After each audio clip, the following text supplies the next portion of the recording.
Ndiyakwantu imbongi ndaxotyiswa ngesihobe ndophakamiso lwam usiba ndithi ndiphakele izizwe isidlo sendlebe.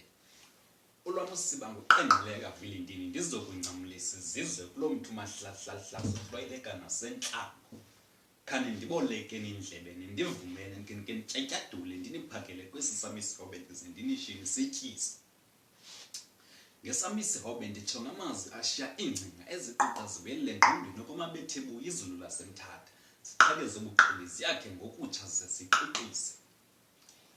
Ndakulo indlale lam iphepha ndicancathisa amazwi phezu kwalo miqolo ze ahlale echinike sengcingeni echuba ubuchophe encothula ingcombolo kunye neengcambu ze acikide nengcamango. Ndakulo indlale lam iphepha ndithi ndibeke amazwi enkuthazo athi abelichizi livuselele amaphupha azike nomsinga kwesinzulu isiziba ngenxa yobunzulu balo mlambo kambe ngenxa yobubanzi bale ndlela.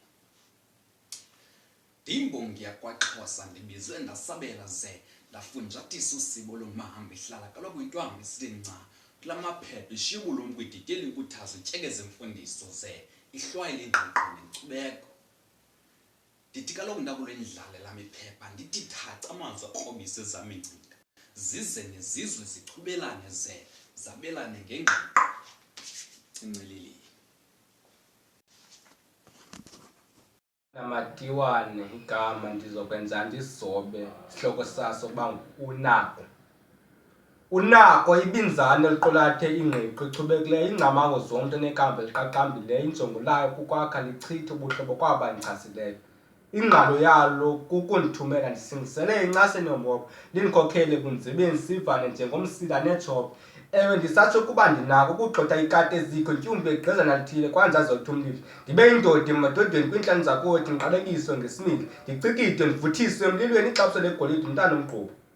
Ndifezekise iphupha lam ndibongele othandisiso dala indlebe unozuma ndihambe ngozidla chu ukunyathela ingonyama igquma qocwa zikhala umzukulwane kwintombi yamakhulu. Ewe ndinako ukufuna ndiyityekeze ndingalibelanga ukuguqa sobawo ndingxengxeze langazelele inceba namathamsanqa emva koko ndibhengeze kwabangakholwayo iingcinga zonganto ndiziqhekeze. Unako kulungisa umgaqo-ntetho wenza ubunene ube sisibane esikhanyayo phakathi kweziyatha namenemene kuba abo bathunywe kuyokha amanzi nanje sebangamameli umdudo wamasele.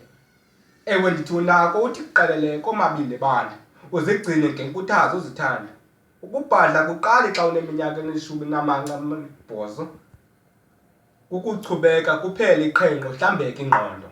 Yinxili kwanamatiwane iziphobo zingayithanda idays ndiyabulela kundala uNtsundu nakuwe uZizi. Ndiqhuba ndiqhwele emgqubeni mntakwethu unako. Inhliziyo yakho mayingaxhwitheki idandatheke ngoba kudala ujongisa amehlo enkalweni akutsitsinto.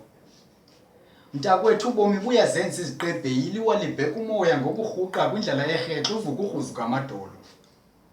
Loo nto wayithi umdala ukufulathele rhubuluza uvuka uzivuthulule ngoba ukazigqibe zikamdala injongo. Unako ligama eliqulathe uchulumanco kunye nenkuthazo. Unako qiniseka uqiqa uqinisa umqolo ngoba akho nkwaliphandelenye.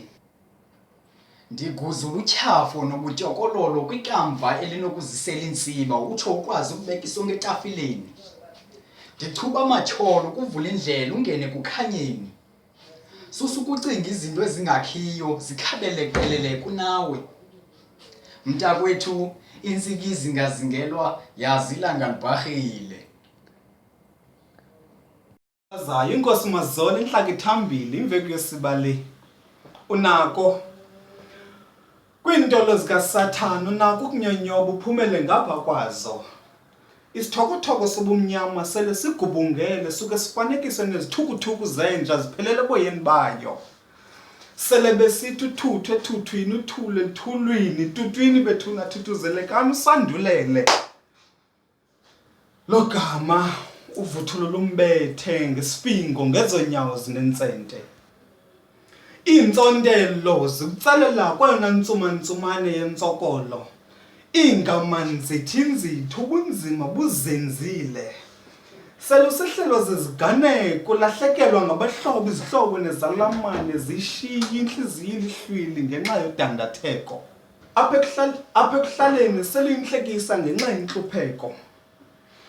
Seluyichiba nembambano kule mizi bambi bayakucekisa. Inxalenye yabo benga bayakuthanda lo gama bedlulisa usana kunina. Lo gama abanye besikwa imfesane nesazela gxebe nenimba.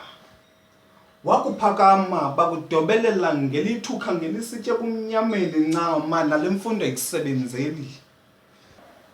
Uyabona kwelo dike lomlilo bayeke bagwadlele. Kakade ekugqibeleni isikhuni sibuya nomkhwezeli. Useso sikhuni esiqulethe umlilo esiyohlala sivutha naphambi kwababandezeli. Ukumka kwam kubangela lirhamba lirhoshele esithotyeni, hayi ndimkile.